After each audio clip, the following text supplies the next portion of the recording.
Goedenavond kijkers en welkom bij een vijfde aflevering van Prameswari. In dit programma zullen wij de highlight plaatsen op de Indonesian Arts and Culture Scholarship Alumni Club Suriname, die bestaat uit 13 leden. Vandaag hebben wij te gast 5 leden, waarvan we dieper kennis zullen maken over de Alumni Club en wat ze allemaal in Indonesië hebben gedaan en hun bijdrage in Suriname voor wat betreft de Javaanse cultuur.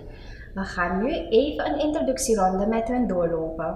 Ik ben Zenobia Prameswari, de voorzitter van IACS Alumni Club Suriname. En in 2013 werd ik gekozen tot participant van de Indonesian Art Culture in Indonesië. En dat deed ik in Yogyakarta. Mooi. En naast mij heb ik... Ik ben Suraya Matusuro en ik ben de ondervoorzitter van de club.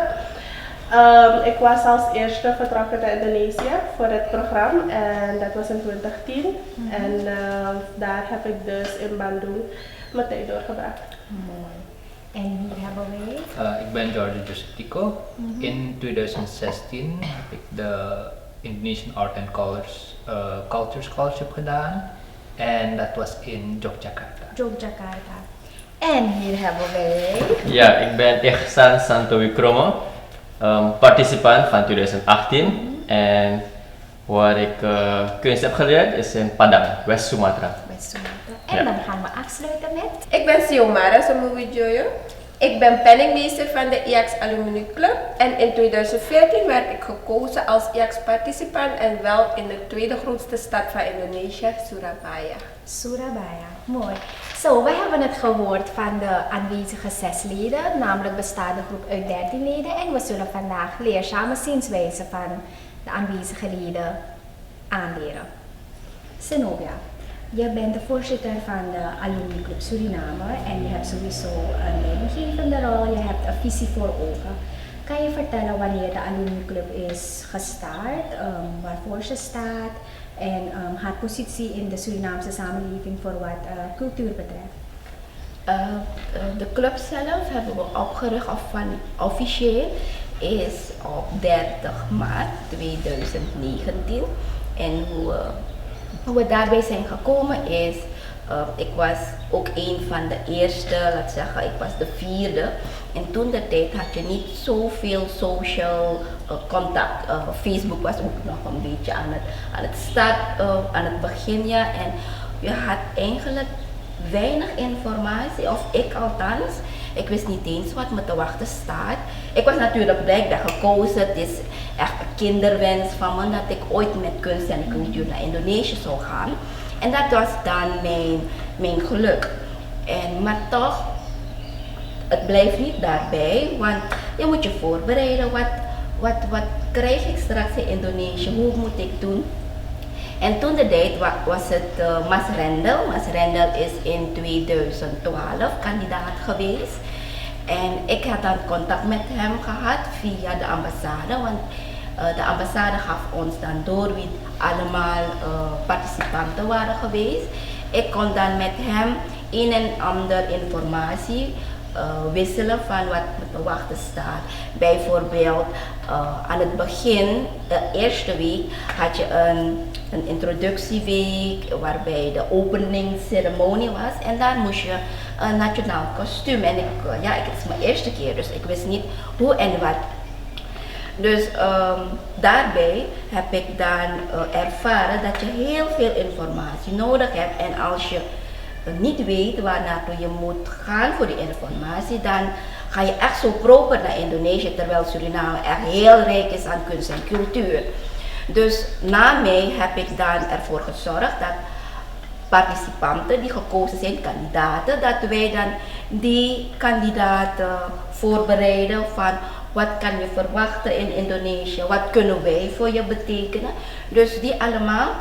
En vlak voordat ze dan naar Indonesië gaan, hebben wij een dinner georganiseerd, net als een farewell dinner voor zo'n kandidaat. En de laatste jaren is het dan altijd dan zo geweest, maar dan vorig jaar hebben we toen gemeend van nee, we moeten iets officieel, een officiële club hebben. Zodat wij ook nationaal kunnen opereren met een officiële akte natuurlijk. En Dat is dan daaruit gekomen dat de club is ontstaan 30 maart 2019. De Indonesian Art and Culture Scholarship Alumni Club Suriname. Ja. Oké. En de alumni club is zeg maar een dochter van de Indonesische ambassade. Vallen jullie onder de paraplu van de Indonesische ambassade? Ja, sowieso, omdat wij gemeend hebben dat dankzij de Indonesische ambassade in Paramaribo wij genomineerd zijn geworden tot participanten. En daarbij willen wij ook altijd onze dank zeggen door altijd te participeren in hun event. Laat zeggen de Indonesian Day, dat werd vroeger de Charity Bazaar genoemd bij de ambassade zelf, en ook de Indo Fair, dat wij dan laat zeggen anoniem, nou niet anoniem, laten we actief zijn, ja, zonder dat de ambassade ons hoeft te bellen wat we allemaal moeten doen. Wij moeten dan zelf onze initiatief nemen als participant, ja, als dank dat wij dan hun helpen. Ook belangrijk is het om aan te geven dat bij de Alumni Club Suriname er een logo is, een symbool, en haar eigen vader heeft. En daarvoor hebben we de artistieke kant benaderd en niemand minder dan Giorgio Josetico. Giorgio, van waar de inspiratie voor de IACS-symbool zoals hij nu is? De eerste inspiratie van het symbool is de sawahs in Indonesië en de bergen. Die combinatie sawah en berg. Vandaar dat je een gunungan ziet. Een gunungan, in het Javaans vertaald berg. Dat ik heb gesteriliseerd met de kleuren van de Surinaamse vlag en een knikje naar het oosten. Dat wijst aan voor Indonesië. Nu gaan we wel dieper in om te weten precies waarmee de Alumni Club zich nog meer bezighoudt behalve cultuur. Want op afgelopen 3 maart 2020 bestaat ze al een jaar. Soraya, vertel me, waarmee houdt de Alumni Club zich nog meer bezig los van cultuur? Nou, behalve dus die link met de ambassade en de activiteiten die gelinkt zijn aan de ambassade. En doet de Alumni Club ook nog een paar sociale projecten waarbij de club benaderd was. Een van ze was dus de Indo Film Festival, waar we dus mee hadden gedaan. En daarnaast hadden we dus ook een ander sociaal project waarbij we aan een van de kinderthuizen een January workshop hadden gegeven. En dan ook samen met ze hadden gegeten. Dus paar kleine projectjes waarmee we dus dan ook additioneel bezig worden. Oké, mooi. Dus los van met cultuur bezig zijn, het behoud daarvan geven jullie ook terug aan de samenleving. Klopt, ja, maar we proberen toch zoveel mogelijk een mix te brengen tussen met cultuur erbij. Dus niet alleen cultuur of alleen sociaal project. Dus we proberen het altijd een beetje te mixen erin. Mooi. En jullie hadden ook een heel interessante workshop, general workshop gehouden tijdens de Indo Fair. Hoe hebben jullie dat ervaren? Jullie hebben samengewerkt. Hoe is de samenwerking? De samenwerking tot nu toe en het lukt wel, alhoewel we soms in gedrang komen met elkaar schema. Want als je het werkenden onder ons, anderen met gezinsleden, dus het is toch wel af en toe een grote challenge om zelfs bijeen te komen soms, om een en ander te plannen. Maar het lukt toch wel, toch mee te doen met bepaalde activiteiten. Vooral zoveel mogelijk mee te doen met activiteiten die gelinkt zijn aan de ambassade, om meer de support te kunnen geven aan de ambassade. Dat wel. Mooi, mooi. Dus wat ik bij kan zeggen is, wij proberen dan niet zo'n grote evenement te hebben, want we zijn toch realistisch wat dat betreft vanwege onze tijd, onze drukke schema. Dan doen we dan hele kleine projecten. Het is misschien voor het oog van de mens simpel, klein, maar wij gaan ervan uit dat het kleine stapjes zijn die leiden naar het grote. Dus jullie zijn wel realistisch in het plannen van de activiteiten die jullie ontplooien, qua planning, haalbaarheid en ook de financiën. Want het is nu echt een challenging economische situatie. Hoe gaan jullie nu daarmee om? Stel jullie toekomstige projecten voor dit jaar willen ontplooien? Nou, veel van die projecten zijn meer eigen input van de leden zelf. Af en toe krijgen we wel wat ondersteuning qua financieel, maar dus daarom dat we ons niet te grote dingen aannemen, omdat we toch wel, wanneer we wat activiteiten uitvoeren, dat we toch wel ervoor zorgen dat het succesvol is. Ja. Mooi, mooi. Sowieso in een organisatie waar er samen wordt gewerkt, heb je leden, nou ja, zal ik zeggen, die ietsje uitsteken of die dan een prominente rol gaan vervullen. In dit geval hebben we jij die als leider de visie uitzet, die de groep gaat trekken. Je wordt ondersteund door Soraya. Je hebt sowieso ook je penningmeester en dat is Xiomara. We hebben de creatieve heren Essan en Giorgio en zoveel anderen. Jullie hebben zoveel ervaring aan cultuur opgedaan in Indonesië. En jullie brengen het dus dan als het ware bij elkaar. Dan gaan we nu dieper ingaan op het cultuuraspect zelf. Wat jullie daar allemaal hebben geleerd. De verschillende eilanden. En we gaan er een mooie discussie van maken. Want we hebben hier Midden-Java, Oost-Java, West-Java. Eentje helemaal uit Sumatra. En ik heb begrepen dat de overige leden, je hebt eentje van Bali, Kalimantan, Surabaya, die Amdi hè? Ja. Oké, en ik ben wel nieuwsgierig, gaan we bij Essan beginnen. Geen onbekende in de samenleving. Essan, vertel me, hoe was het in 2018? Wat heb je geleerd? Waar was je? Ja, zoals ik zei, ik was in Padang, West Sumatra. Voor mij, nou, het begin was een beetje, hoe moet ik het zeggen, ik was een beetje bang. Want je weet niet, net als wat Snoebia zei, wat er te wachten staat of zo. Maar naarmate een maand of 2 maanden begon ik al te voelen, like, is wat ik hoor. Is nami oso, kan ik zeggen. Zo. Wat ik heb geleerd natuurlijk, is randai, is een mix van pencaksilat, dans en zang. Ook tari piring. En wat mij helemaal verbaast is gamelan. I mean, het is zo anders. Ik wist niet dat er verschillende instrumenten zijn. En wat ik was, bij Sumatera, heb je dan talempong. Talempong. Ja. En dat zijn net als, ik weet niet hoe ik uitleggen. Net als potjes, ja. Maar iets kleiner. En die kendang is ook anders. Je hebt geen smalle, hetzelfde, is even groot. Ja, dat was echt en dat is dan gamelan van Sumatra. Ja, gamelan Sumatra. Wat waren je challenges, je uitdagingen? Kon je je makkelijk aanpassen? Wat challenging was? Ja, ik kon me makkelijk aanpassen. Maar ja, soms iets hinderde mij. Soms. Meestal had je planken en ja, wij zijn gekleurd natuurlijk. En dan gaan hun dan iets voor.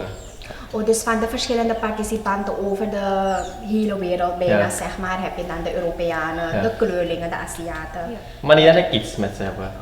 Nee, maar ja, het was oké. I mean, ja, misschien kregen we wel meer attentie. Ja.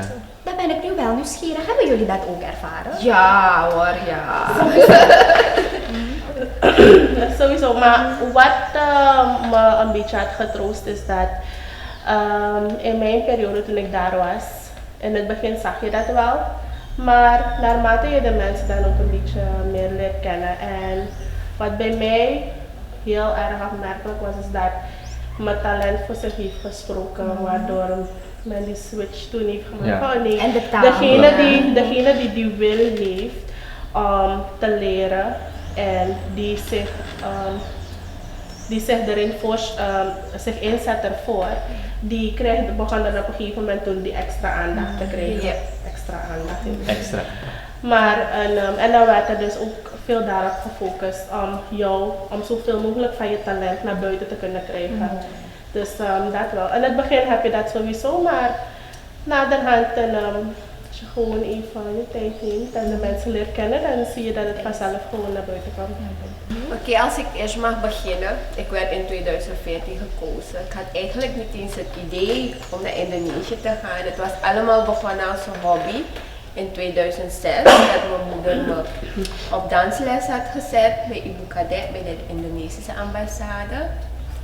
Waarbij ik al jaren, 2006, 2014, is al 8 jaar, dat Papa Noor, de ambassadeur, naar me opkeek en zegt, ja, van, heb je geen interesse om te gaan? Ik dacht nou, intussen had ik mijn middelbare school al af en ik dacht, laat me proberen. Uiteindelijk werd ik gekozen en ja, ik kon ook niet eens Javaans praten. Ik ben een Javaan, maar ik kon niet Javaans praten. Ik dacht, oké, hoe ga ik het allemaal in elkaar zetten? Ik ben aangekomen in Indonesië. Uiteindelijk werd ik in Surabaya gezet. Mijn wens was eigenlijk ook reden waarom eigenlijk. Ik was niet goed in Bahasa Indonesië. Ik zeg, dan moet ik mezelf proberen om de Javaanse taal van je te beheersen.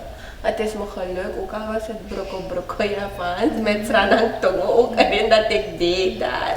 Maar het lukte me aardig. Maar wat ik wel zo versteld was, dat is het een vulkaan waar je dacht dat het heet was, maar het was koud. Ik kon niet met gewone kleren naar daar gaan. Ik moest een jacket aan hebben en handschoenen.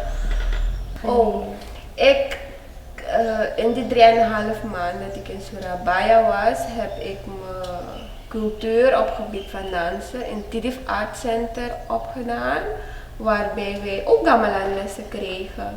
En het was echt een plezier bij gamelan volgen. Dat ik ben teruggekeerd en nu ook gamelan bespeeld in Langam Merdeka. Mooi. En nadat ik terug was geweest in 2014, heb ik mijn dans Suramadu, die ik heb aangeleerd in Tidif Art Center, mogen presenteren tijdens Indofair. Jaipong dans is heel erg energiek. En ik heb mezelf, of nou de dansleraar toen, had me letterlijk gechallenged om bewegingen te doen en waarvan ik dacht van nee, ik ga het niet aan kunnen, maar het is toch aardig gelukt. Maar dus, dat was eigenlijk de reden waarom ik voor Bandung heb gekozen, om Jaipong te kunnen leren. Ik weet toen ik daar was aangekomen, ik wist al van tevoren, want je mag kiezen tussen Bali, Surabaya, Bandung en Solo. Ik dacht van Solo en Bali heb ik al genoeg geleerd in Suriname. Dan moet ik kiezen het was dus tussen Bandung en Surabaya en dan heb ik werd ik geselecteerd voor Bandung. In jouw tijd had je de vrije keuze om te kiezen welk eiland je wilde gaan. Wie van jullie had de vrije keuze daarin en wie had niet de vrije keuze daarin? Ik had geen vrije keuze. Geen vrije keuze. Had je moeite ermee dat ze dan toch voor jou hadden gekozen? Nee, ik had geen moeite ermee. Geen moeite, het was worthwhile. Ja, het is Ik had ook geen vrije keuze. Ja. Mijn course was diaspora. En echt een hele goede, gepaste thema voor mij, kan je zeggen. Want ik wil weten van waar zijn mijn grootouders gekomen. En met dat thema hebben ze ons heel veel excursies gegeven naar musea's, naar NGO's, naar bedrijven en zo. Hoe in Indonesië geleefd wordt, kan je zeggen. Dus ik ben heel erg tevreden, dankzij Ibu Kadet ook natuurlijk. Je was gestationeerd in Yogyakarta. Vertel me, hoe is de cultuur van Jogja ten opzichte van de overige eilanden? Daarvoor, dus voordat ik Indonesië ging, kende ik het verschil niet tussen bijvoorbeeld Bali, Surabaya en zo, maar eenmaal je in Indonesië zelf bent, daar kan je dan zien van dit is het verschil tussen Bali bijvoorbeeld, ze zijn dynamieker en ik ben bijvoorbeeld in Jogja, die is bijna hetzelfde als Javanen hier in Suriname, maar ze zijn veel zachter, milder. Ik had dan in Jogja mijn stage doorlopen, mijn studie. En ik was dan als student van de universiteit UPN. En wij kregen dan onze eigen kostkostzaan. Dat is een appartement, een eenkamers appartement met echt alles erop en eraan. Het is ook mijn eerste keer dat ik zelfstandig leefde. Dus dat is ook echt een pluspunt erbij om te ervaren hoe je zelfstandig kunt zijn. En op de scholen kregen wij dan presentaties van het sociale, economische, dus alles wat Indonesië is. Want wij, of ik althans, ben dan diaspora van Indonesië, maar dan in een ander land. En dat is dan het thema van hun, dat nakomelingen van Indonesië tijdens die periode dat ik ben geweest, ingelicht worden wat Indonesië is, hoe het te zijn. En ik mag dan eigenlijk echt leven onder de bevolking zelf als local. En dat is echt interessant. Het is ook een heel groot verschil als toerist. Ik zou het waarschijnlijk als toerist nooit zo hebben ervaren, het diepe of het innerlijke van Indonesië. En die gelegenheid heb ik dan gedaan tijdens deze, of die scholarship. Ja. Wat is jouw favoriet gerecht vandaar? Die sambalsoorten. Die hebben een speciale warung, SS warung, super sambal warung. Ja. En daar verkopen ze het in kleine schaaltjes. Dat zeggen 5000 rupiah.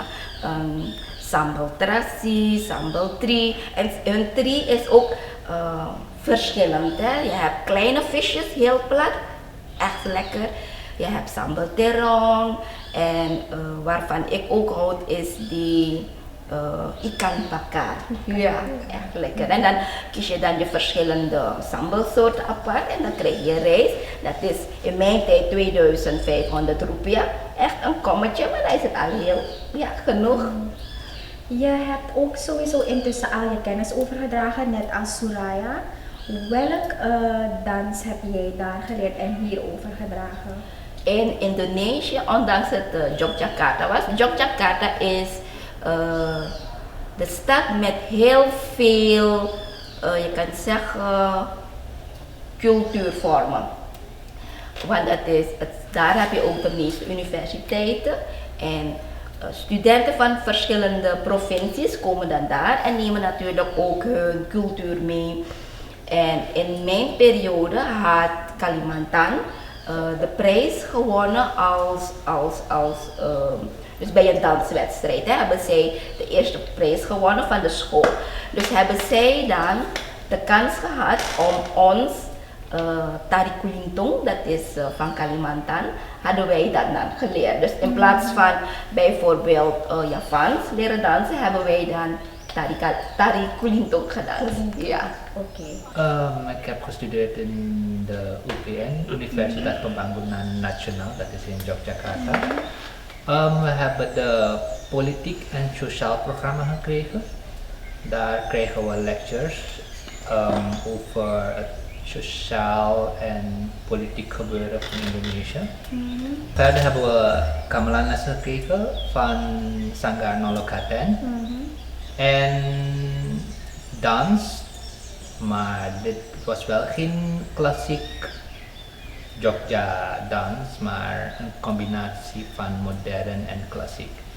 Onder leiding van Bapak Adi Damar, ja, van Puro Mangkunegara. Hoe heet die dans?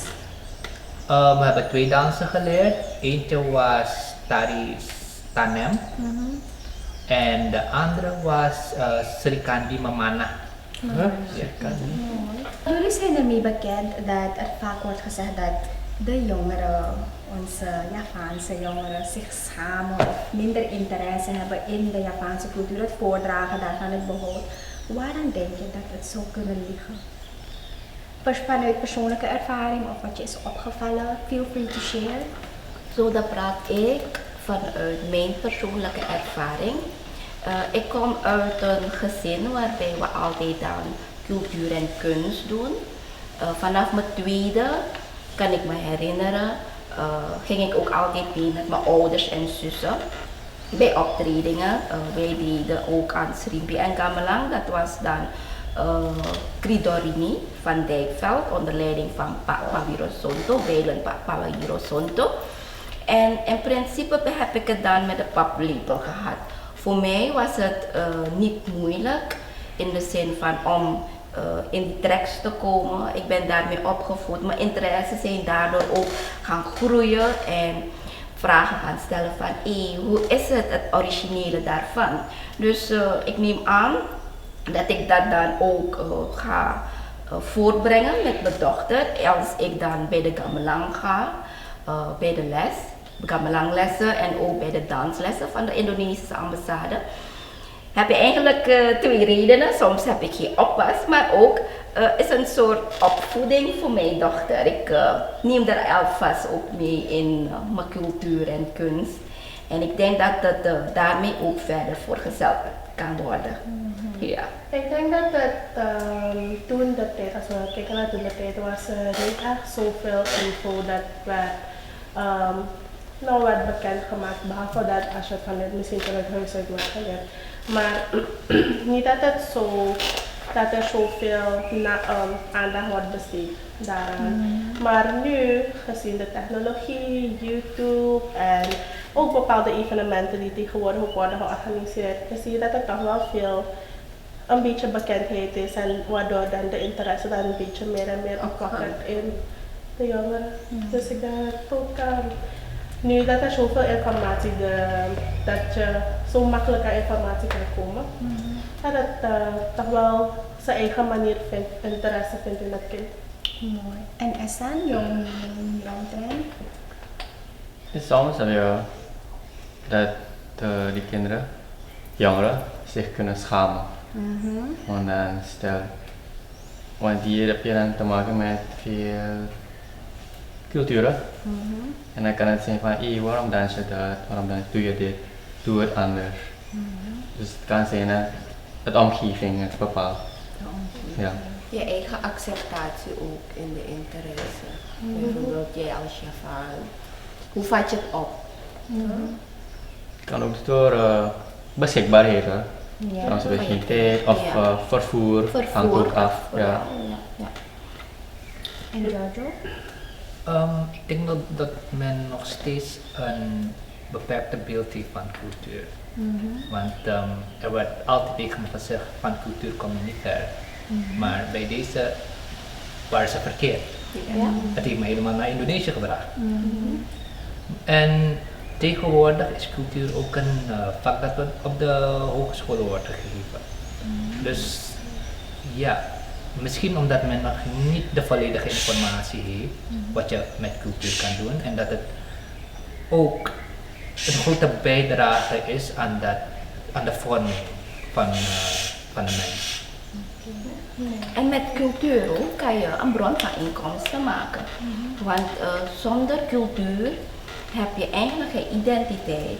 En wat ik daarmee ook kan zeggen is, als wij vormen, bundelen, en cultuur maakt tot eigenlijk een waar genoegen, kunnen we ook toeristen aantrekken. Ze kunnen dan telkens weer naar Suriname komen, want als je in Suriname komt, dan heb je behalve de Javaanse cultuur ook alle andere culturen. Dus in principe, dan praat ik over toeristen van het westen meer, hoeven ze niet helemaal naar het oosten gaan. Ze komen naar Suriname en je hebt de Javaanse cultuur en alle andere culturen die in het oosten zijn. Dus ik vind dat wij allemaal ons kunst en cultuur echt moeten koesteren en werk van maken tot onze eigen inkomen. Tot slot nog een vraag. Onze voorouders zijn gekomen naar Suriname op 9 augustus 1890. En ze hebben dat beetje kennis wat ze hebben meegenomen vanuit Indonesië naar hier gebracht. Door de jaren heen is het gaan verwateren, bijna verwaarloosd, aangepast. Wat zijn de meningen ten aanzien daarvan en wat is de rol van de Alumni Club daarin? Hoe spelen jullie daarop in? Dat hebben we ook gezien, ja. Dus alle leden zijn het daar ook gemeen dat wij cultuur van Indonesië dan puur houden. Dat wij bijvoorbeeld, Soraya kan daar ook meer vertellen over Bandung, maar in mijn geval, Yogyakarta heeft dan meer het Javans cultuur, zeg. Dat we in principe een batikhemd die komt uit Java, niet met een jaret die komt uit Bali, die aantrekken bijvoorbeeld. Want ja, elk land, elke stad heeft zijn eigen batik en ze vinden het dan niet leuk wanneer je het gaat twisten. En zo ook kan misschien Soraya verder vertellen over die kledingsetiketten, toch? Wel, dus waar ik was, had je dus de Soedanese cultuur. Nou, elke participant heeft dat denk ik toch wel een beetje kunnen ervaren, want er is echt een speciale dag dat wordt uitgekozen en dan gaat men je opmaken en dan letterlijk de cultuur, de klederdracht laten dragen van het stadje. Nu dat we dus hier zijn en zijn we dus rijker qua knowledge over verschillende klederdrachten, over de verschillende eilanden en zo. En je probeert het zoveel mogelijk over te brengen in hoeverre je kan. En trouwens, en dat hadden we ook hier zo geleerd tijdens lessen van Ibu Karet. Ze leert je echt letterlijk van zo'n batik hoort bij zo'n eiland, dit is de reden waarom je dit draagt, dit is de reden daarvoor. Dus je probeert het zoveel mogelijk overdragen tot hoe ver je kan. Dus dat wel, dat brengen we dus. Het is gewoon extra knowledge voor ons geweest om beter te begrijpen waarom je bepaalde dingen aantrekt bij bepaalde en ook je make-up, hè? Je make-up. Dat verschilt van Omdat stad ik tot stel me stad. voor dat het allemaal wel een betekenis heeft met een historisch en filosofisch achtergrond. Ja. Oké, dat is wel interessant om te weten. Maar let wel, vanaf 1890 tot 1949 zijn er verschillende groepen Japanen gekomen. De ene heeft helemaal van Banyuwangi, de andere helemaal van Purworejo, de andere helemaal van Solo. En hier hebben ze als het ware een soort mix gemaakt van alles. En ze waren, los van enkele, ze waren niet echt zo geïnformeerd wat dit betekent of dat. Ze droegen gewoon alles mix-max. Ja. Ze hebben het ooit gezien in Indonesië, dus dan hebben ze het uitgeprobeerd in Suriname bijvoorbeeld, niet wetende wat de filosofie erachter zit. Ik ben al een aantal keren naar de bibliotheek van Jakarta geweest en ik heb daar heel veel informatie gehad waar we eigenlijk niet hier dingen kunnen krijgen. Alhoewel ik een paar wel heb kunnen meenemen en een paar niet. Ten tweede is wat betreft muziek. De gamelan wat we hier spelen is eigenlijk een mix van, het grootste deel is mix van Surabaya. Waar bijvoorbeeld bij een sarong sla je niet met één hamer normaal bij een Yogyakartse gamelan. Maar ik heb wel gezien in Surabaya dat ze met twee slaan. Precies net als hier bij Jangkepang of bij normale gamelan muziek van Suriname. En natuurlijk met de Surinaamse factor, dingen, je hebt Hindustanen, Kriolen, door hun invloed heeft het ook invloed gehad op de Javaanse cultuur. Bijvoorbeeld in gamelan, de bepaalde tonen wat de kendang slaat is afgeleid van Creoolse Kawina muziek en van Hindustaanse Baitagana. Oké. Dus zeg maar, het is zich gaan manifesteren hier, het is zich gaan aanpassen. En jullie van de alumni club hebben als het ware de privilege gehad om terug te gaan naar vadersland. Op zijn minst is het wel niet, is wel niet erg, want dat gebeurt er altijd wanneer je in een land bent en dan ga je natuurlijk alles in dat land absorberen. Maar natuurlijk moet je ook weten wat eigenlijk de pure van jou is. De pure. Ja. Hij gaat ook werken met het materiaal dat voor jou voorhanden ligt. Ja. Maar het is dan toch wel nice dat jullie de privilege hebben gehad om het pure mee te maken en ook hier hebben bijgekregen. Weet ik zeker dat jullie daar ook kwaliteit aan toevoegen wat het cultuuraspect betreft. Mooi.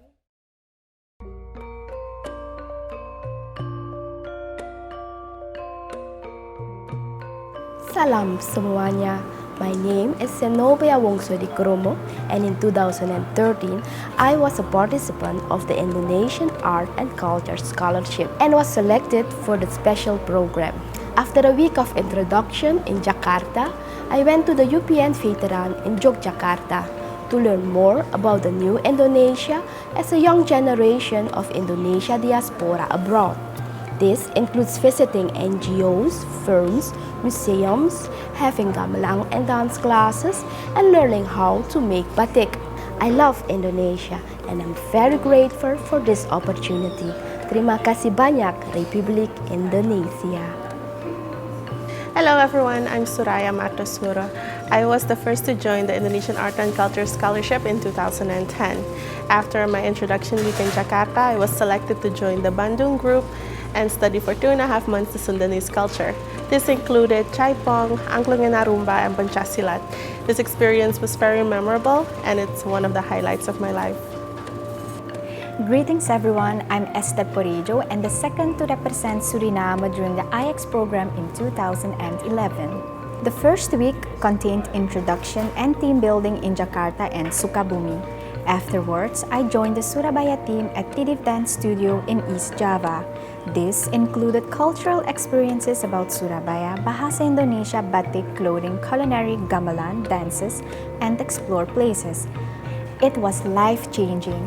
The value of unity in diversity is in the acceptance of each other's culture. Terima kasih, Indonesia. Hi everyone, I am Felicia Somarejo and I was the IACS participant in 2018. I was selected for the island of Borneo at the Gubang Community Art Center, where I had the privilege to learn about the culture as dance and music from diverse Dayak tribes and Kutainese people. We also went to visit several tourism locations like climbing hills and mountains. The program was extraordinary because I had a chance to meet different people from different countries from all over the world, and we also shared our cultures with each other. Having this opportunity, I would like to thank Indonesia for their wonderful experience. Thank you, Indonesia, for letting me experience your unity in diversity. Re, ayo, re. Greetings everyone. I am Siomara Somowijoyo. I have been a BSBE participant in 2014. I have learned the culture of East Java in the second biggest island of Indonesia as known as Surabaya. In collaboration with the gamelan group from Madura, I have learned the Suramadu dance in Tidif Art Center. Besides dancing and playing gamelan, I also enjoyed places and participate some festivals as you can see in the highlights. For me, this scholarship was a big dream that came true with the educational, historical knowledge in which I was able to learn more about my own Javanese culture in Indonesia. Terima kasih, Republik Indonesia. Salam semuanya, my name is Stephanie Kermopawiru. I joined the Indonesian Arts and Culture Scholarship Special Program in 2014. During this program, I learned Bahasa Indonesia, making batik, different dances from Kalimantan, and a lot more at the Universitas Pembangunan Nasional. It was a once-in-a-lifetime opportunity which I definitely want to share with others, together with the other participants. Terima kasih banyak, Indonesia, for this wonderful program. Greetings, my name is Giovanni Asmo and I am from Suriname. In the year of 2007, I got a scholarship Dharma Siswa to study in Yogyakarta, State University of Yogyakarta, where I studied dance, gamelan and bridal makeup. Furthermore, I would like to thank the Indonesian Embassy and the dance teacher of the Indonesian Embassy to have their trust in me and select me as their dance assistant and recently chosen as the assistant for the gamelan classes. Thank you very much. Hello everyone, my name is Randall Chok. I've joined the BSB program of 2012 And after the introduction week in Jakarta, I joined the solo group where I had stayed at the Atinagra Hotel near the Sanggar Surya Sumirat. I've learned to play the gamelan music, learn about the traditional Japanese dances, making the batik, and most important part of it is to explore the beauty of Indonesia. For me, this program was a once-in-a-lifetime opportunity to learn about the Japanese culture and explore the beauty of Indonesia. Therefore, I would like to thank the Indonesian Embassy in Suriname and the Ministry of Foreign Affairs for this opportunity. Thank you. Hi everyone, my name is Amdi Rejo and I am the SBI participant of 2017. After the introduction week in Jakarta, they placed me in Surabaya to learn more about the culture of Surabaya, included playing gamelan, making batik and also dance. I also learned the most famous traditional dance of Surabaya called Tari Remo, and I performed it twice in Surabaya. This scholarship changed my life forever and I had the best time in my life. I'm happy that I can be a part of this program. Thank you so much. Hi everyone, my name is Arvin and I am a BSB awardee from 2015. For 3.5 months, I have lived at Saung Angklung Uja in Bandung, and during that period I learned about the Sundanese culture like the Tari Jaipong, Pencak Silat and playing the angklung. I also made a lot of friends and we had the greatest adventures and made everlasting memories by exploring Indonesia. I am very grateful to have been given this opportunity, as this experience is definitely one of the highlights of my life. Salam semua, nama saya Jorgen Liacham and I'm from Suriname. I am a BSBI alumni from 2013 and I was positioned in Bali. I got the privilege to be a participant in the art center in Bali, and I learned how to play the gamelan and learn how to speak Bahasa Indonesia, and I could improve my dancing skills since I was already a dancer at the Indonesian Embassy in Suriname. I'm forever thankful for the opportunity I got from the Ministry of Foreign Affairs to embark on this journey and learn a lot about Indonesian culture. I'd also like to thank my parents for supporting me all the way. It will always be Indonesia, hatiku, rumahku, bangsaku. Terima kasih. Halo semuanya, my name is Ihsan Santoikromo and I am a participant of PSBE 2018. I got selected to go to West Sumatra, Padang, and there I learned traditional dance and music at Sanggar Sufiani Tari dan Musik. I'm thankful to join this program in Indonesia, and I would like to thank Indonesia for giving this memorable moment and a great opportunity. Thank you. Hello everyone, my name is Giorgio Josetico. In 2016, I was participant of the Indonesian Art and Culture Scholarship. After introduction in Jakarta, I was chosen for the special program at the UPN Veteran University in Yogyakarta. There, beside the special program social and politic classes, I also learned gamelan music and dance. Also, I travel around doing research in and around Central Java to learn more about my Japanese culture. Alas, I want to thank the Embassy of the Republic of Indonesia in Paramaribo, the Ministry of Foreign Affairs in Indonesia, and Indonesia for this wonderful experience. Hi everyone, I'm Karyusimita Leslie. I'm the IACS participant 2019. I'm currently at the Sanggar Banyuwangi. I had a good experience in Jakarta, especially with the other participants from the other countries. Even though we spent a week in Jakarta, I made a lot of friends and I learned a lot about their culture. My first time in Banyuwangi feels like home. The people, the weather, the food just feels like home.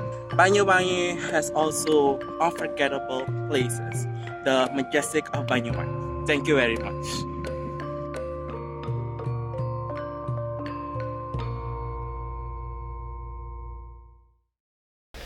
Zo, lieve kijkers, u heeft het allemaal gehoord van de leden van de Indonesian Arts and Culture Scholarship Alumni Club Suriname. Over hun ervaringen, wat ze allemaal hebben geleerd, wat hen is bijgebleven, hun highlights, hun challenging moments. En ja, de additionele informatie en leerrijke zienswijzen die zij ons hebben meegegeven. Bij deze wil ik u bedanken voor uw aandacht en een fijne avond toewensen. Goedenavond. Ik wil nog tellen hoeveel zijn er? 1, 2, 3, 4, 5.